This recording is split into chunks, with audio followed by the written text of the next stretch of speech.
Everyone, welcome back to episode 13 of the Everything Communication podcast. Now, it's crazy that it's been 13 episodes, over 13 weeks of this already. And honestly, feels like I just started like yesterday and I still don't know what I'm doing. So, thank you very much for tuning in. This week, we're going to be speaking about something that I actually read in a book that I'm reading at the moment. And one of the big things I think I've always been really focused on or looking out for, should I say, as I've kind of grown up, is what are the attributes of someone who's going to be successful? As someone who I've always been quite ambitious, like since I was young, I've always wanted to, do my best in anything that I put my mind to, anything that I do. Right. And I think part of that is not great because it's made me quite competitive in certain aspects of my life, but in other parts, it's been extremely helpful because it's allowed me to look at for the things that I do want to do, the things that I do want to commit to, what things do I need to change about the way I currently am? What habits do I need to cut out? What things do I need to set in place? What foundations do I need to lay to give myself the best chance of being my best? And so I came across this thing today when I was reading. I was really interested. It was speaking about a bunch of big businesses. For the sake of this and for time, I'll use the biggest example that everyone will probably know, which is Amazon, right? And the point that it was making with Amazon was if you want to know if a business, a person, or a thing is going to be successful, look at how quickly they implement their experiments. I'll say that again. If you want to know if a business, a person, or a thing is going to be successful, look at how quickly they are implementing their experiments. In other words, look at how quickly they're not only learning new things, but trying them.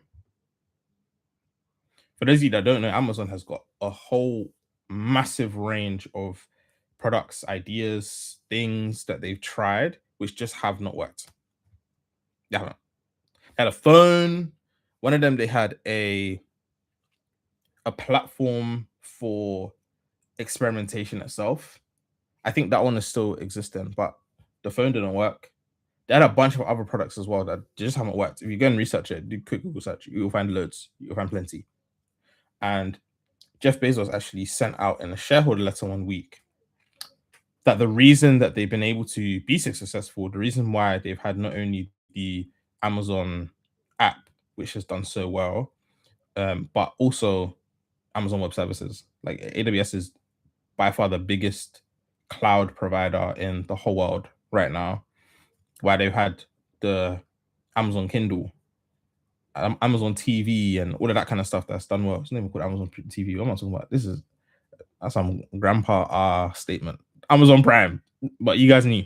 You guys knew what I was talking about. We're locked in. Amazon Prime, right? You have all these different things that you know of, and they seem really big and like they're doing so well. And so it could be easy to think that, oh wow, everything that Amazon tries, they do well. Everything that Amazon tries, they just have that. They must have that like, the magic touch. Anything they put their hand to, it just exceeds and does well. The truth is not that at all. What it actually looks like is you will have 10 experiments, 10 new things that you try. Let's say that you're trying to lose weight, right? But you're trying to lose weight in a way that's enjoyable for you, in a way that you can be consistent.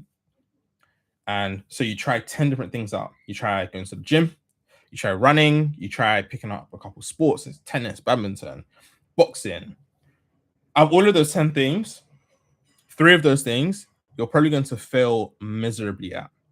Maybe one, you don't have the build for it. One, you don't have the stamina. One, it's just not really that interesting to you. You don't really enjoy it, right? Then you're left with 3 things that you're gonna fail quite considerably at, right? And again, for different reasons, it's just not for you. It doesn't work.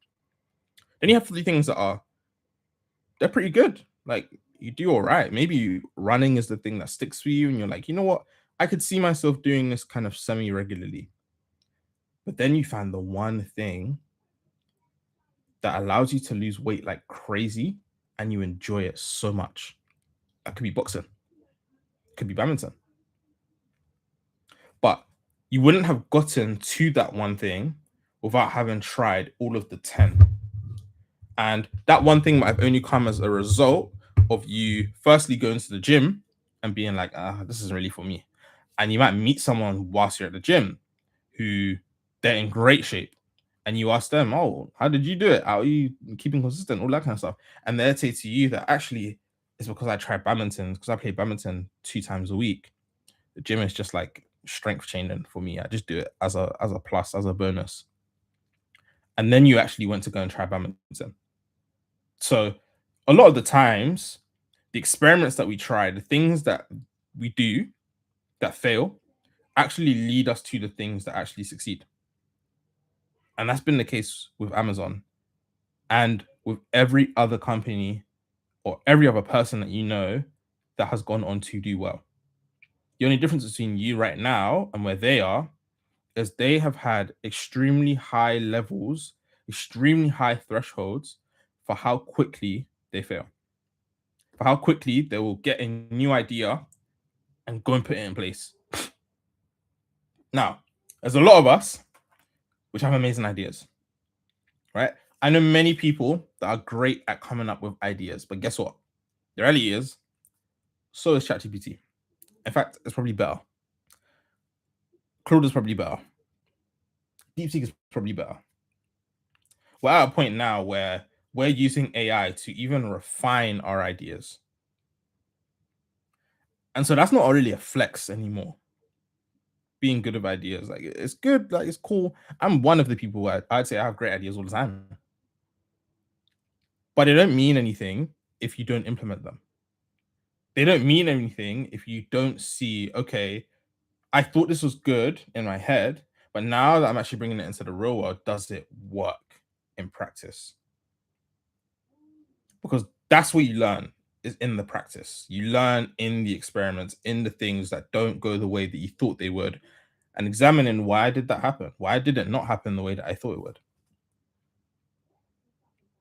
You see the things that you missed when you were thinking, the things that you forgot to consider, the things that you should have done more of or less of, or maybe you just need to be more consistent. Whatever the case is, experimenting, trying new things is the fastest way to getting to whatever level of success it is you want to get to.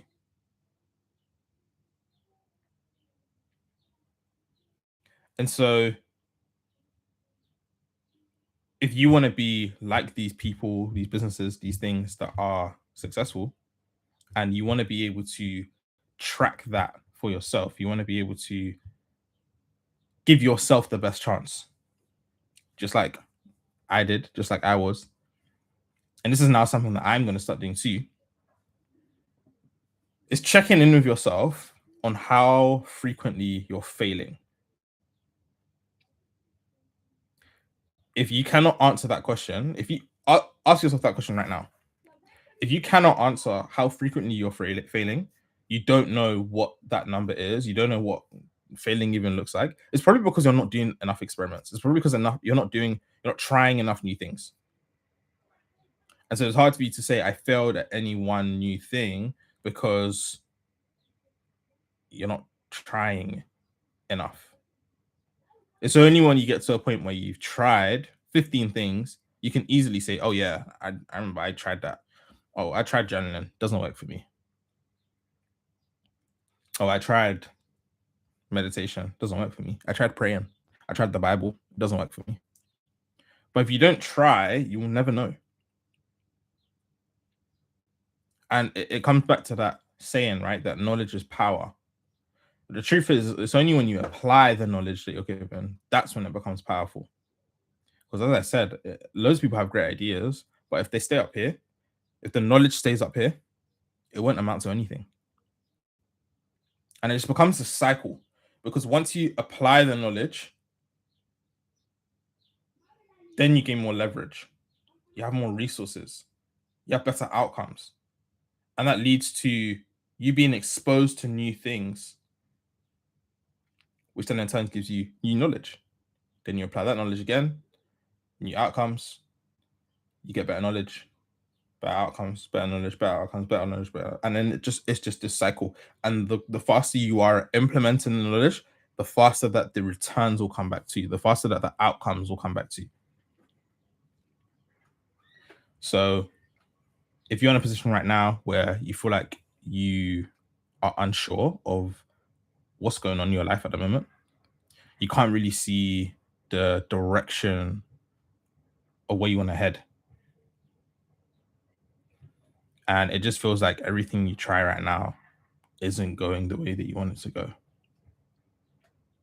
Start celebrating because you're failing. The question you need to ask is, are you failing enough? Are you failing fast enough?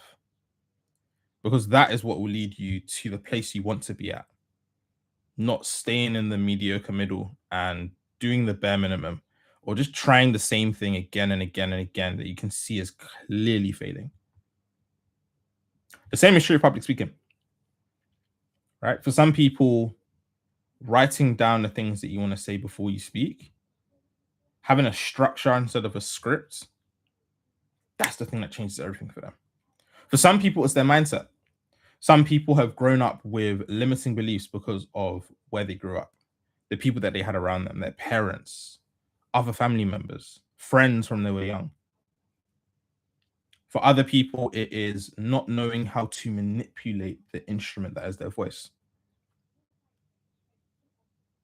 But if you don't try these elements, if you're not going through these things, you will never see which one of them it is that is actually holding you back from getting to the next level of your communication, which unlocks so many different doors. So my encouragement to everyone watching this today, everyone that's just watched, fail more, experiment more, and track it too. Make sure you're keeping a tab of how quickly you're failing, how quickly you're getting back up and get into it. Thank you guys for tuning into this episode. I'll catch you guys on the flip side.